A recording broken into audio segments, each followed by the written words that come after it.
G'day guys, this is just a talk on the iron metabolism issue that keeps on seeming to come up in our community. Let me just share the screen.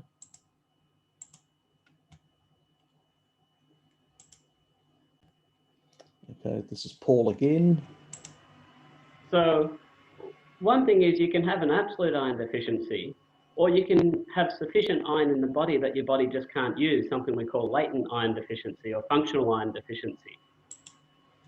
Which is what I actually covered in my previous video, where I talked about, pretty much went through a number of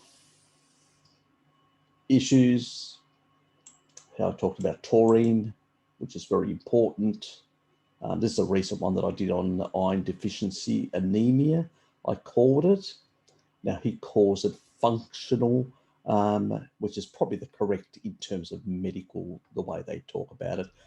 This is not basically a deficiency because you're not getting enough iron in the diet. It is a functional thing.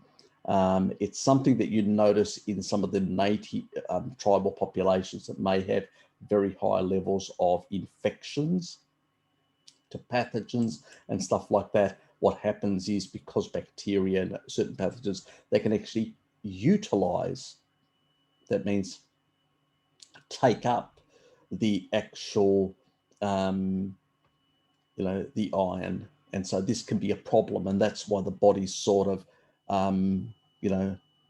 holds onto it.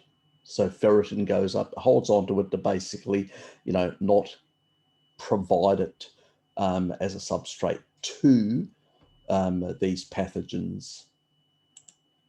So ferritin is what we traditionally consider to be the storage version of iron, and it's what we call an acute phase reactant, as you well know. If you have any inflammation in your body, the ferritin stores will go up. And the reason for this is because bacteria love iron. So you got it? So that's the problem. So when we've got, whether it's leaky gut or whether we've got these other underlying issues that can actually, increase the permeability and all that sort of stuff. I mean, I've discussed this before, how important choline and taurine and all these sort of things are in these different mucosal layers, different boundaries and structures and stuff like that. I mean, the one that I usually talk about is the lung surfactant that keeps things clear. That means it does helps with the exchange of gases, and it keeps things out of the lungs. That's made of choline and palmitate. Choline also is important for the gut lining, including taurine plays a big role in sort of suppressing. Remember, I talked about in that one about hydrogen sulfate, that how that basically can kill off these pathogenic bacteria. So, again, it all comes down to an animal-based diet. I think that basically what may be happening, and this is, people may say this is speculation on my part, I don't think so. Humans have been exposed to pathogens in the environment for a long time. The reality is, if we store iron in that way as ferritin, we would have died out as a species. We would have just died out because we wouldn't have sufficient iron, because we were exposed to such high levels of pathogens. I've talked about in the past about the Titsmani people in the Amazon. They are riddled. They eat a high protein diet, high animal based. They do eat some tubers and stuff like that, but primarily a lot of meats. And again, they have a lot of pathogens, very low cholesterol, and that's because it's being utilized by the immune system. And I've done a video that's on one of the chats that I did with Bart. But the importance here that I want to make this point is that it's the protein that is the critical component here. If you want to escape this sort of locking up of iron and a situation where you can't access it, your body can't access it because you've got these pathogens, you need to provide the substrates that are going to fight. You need to eat sufficient animal products, because then you'll get sufficient choline, then you'll get sufficient taurine, you'll get the sort of foods to support, you'll get the B vitamins to support the beneficial bacteria, you'll get the fat-soluble vitamins, including vitamin D, which will feed the bacteria, and that means it will feed the beneficial ones to suppress the pathogenic ones. So when you eat a species-appropriate diet, and sufficient protein, you will overcome this over time. That is why our ancestors didn't die out, is my hypothesizing on this issue for people that tend to have this. Even though they consume a certain level of meat, they still have an underlying, iron problem in terms of anemia, in what Paul calls this sort of issue relating to pathogens in the system that are basically forcing the body to hold on to it in the ferritin stores. And it's a natural defense mechanism of the body. And if the body thinks you have an infection, it will lock away iron in storage so the bacteria can't get to it. And that's a really well evolutionarily preserved trait, and that's very effective for dealing with an acute infection. The problem is, if you have something that the body thinks is an infection, but isn't, such as a chronic inflammatory state, the kind that autoimmune diseases can induce, then the body will also lock that iron away. And that means that basically you're starving yourself of iron for prolonged. And that's the sort of thing that can happen from chronic.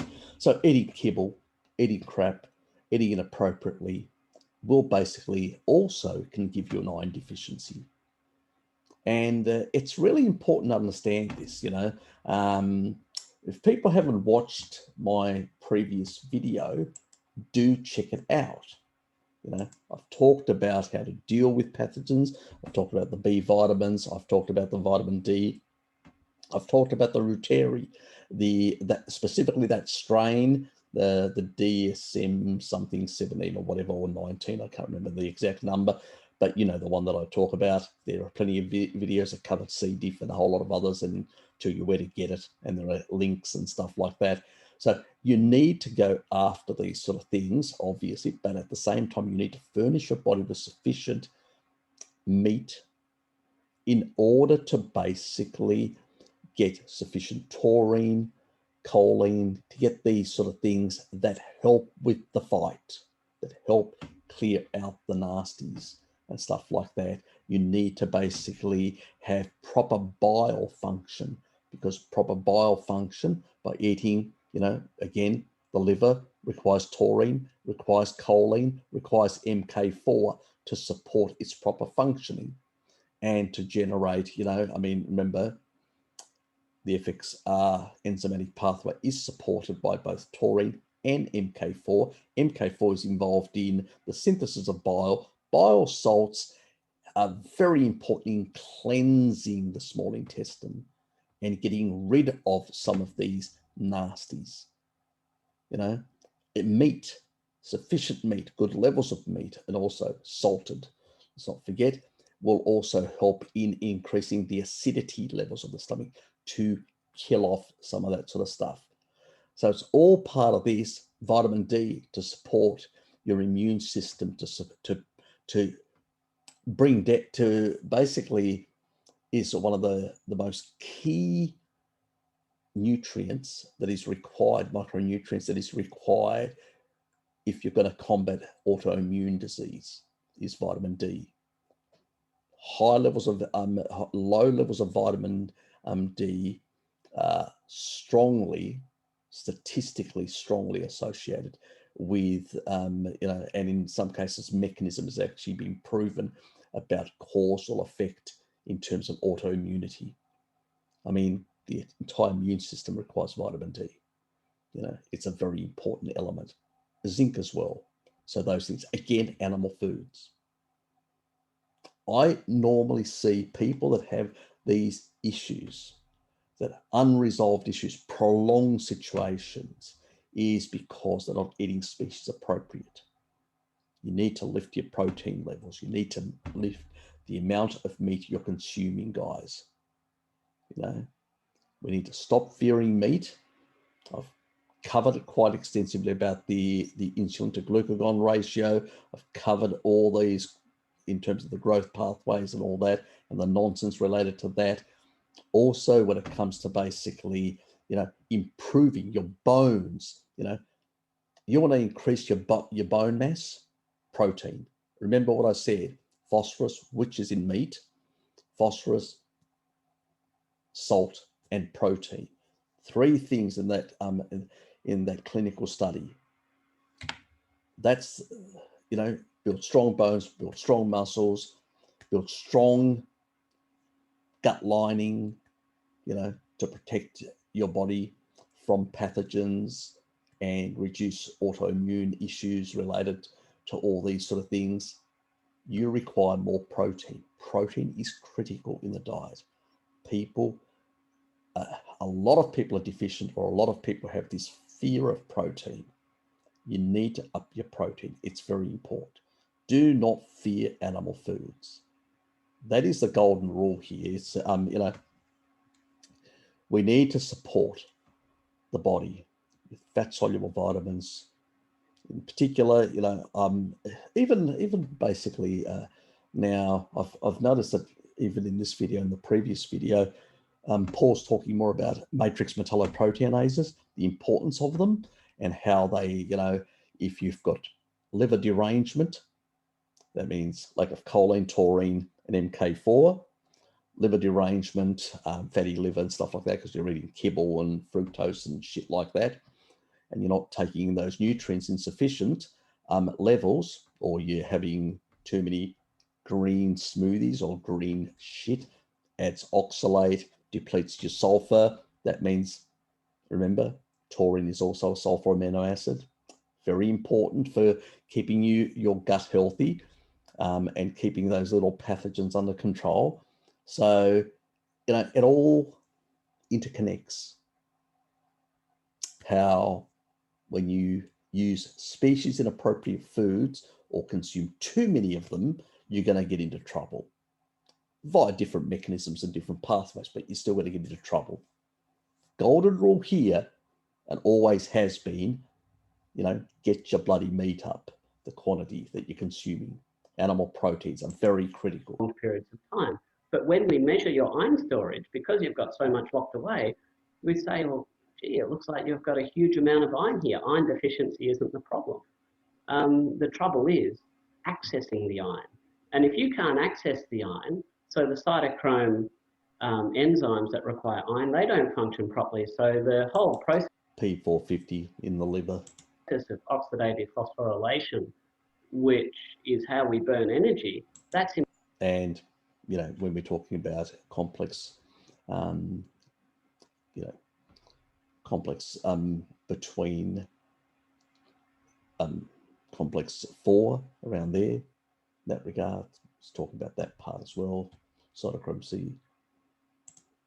Impaired. And if you can't burn energy, you can't lose weight. You feel lousy. It's also necessary for the production of neurotransmitters like dopamine.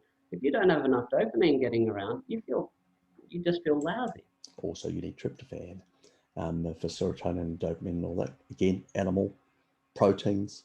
As you can see, the theme of animal proteins is so significant, both as to support protective mechanisms, to furnish the sort of material you need to support other systems. I mean, we've seen when you get rid of the kibble and increase the animal proteins, you know, the calming effect. Taurine is very calming. It increases GABA. It calms you down. That's what, you know, we should forcibly supplement vegans with taurine to basically calm them down.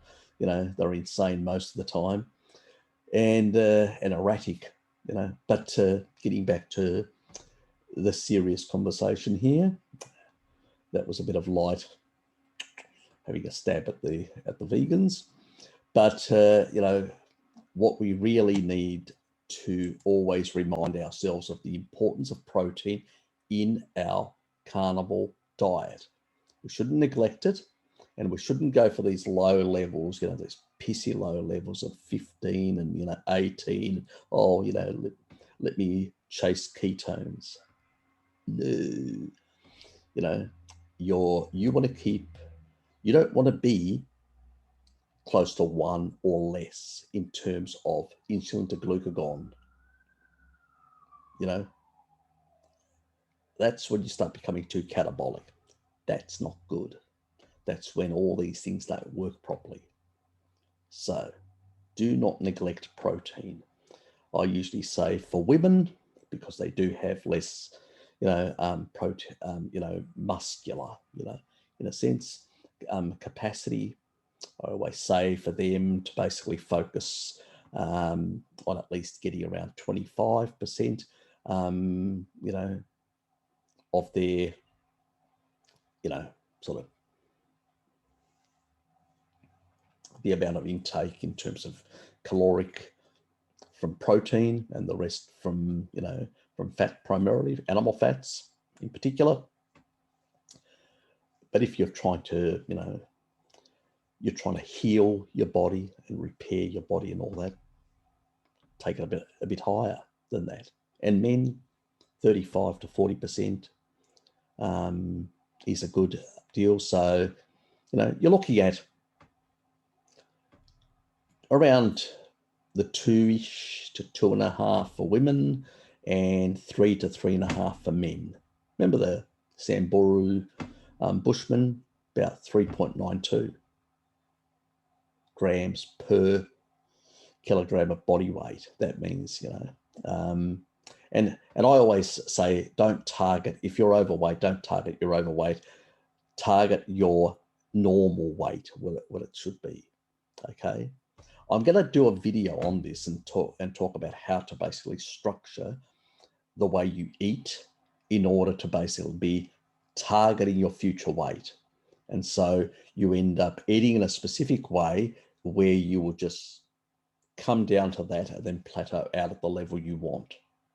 And that is the key, the golden way to basically stay at that level forever, as long as you eat like that. So that's the key way. So it's a different way of actually thinking. It's not about, I'm going to reduce my calories and stuff like that. No, I'm going to target the weight that I want to be for the rest of my life. And so you compose what you eat in terms of your proteins and fats for that. And your body will naturally just gravitate towards that goal. That's the way. And then it will stay there because it's been given enough substrates in terms of fats and proteins to stay at that level. That's the way to do it. It's not complicated. It's not rocket science. Our ancestors have been doing it for a very long time. But, you know, I hope that this is just a sort of a follow on the iron issue, and just covering this point, because I don't think it was actually covered very well.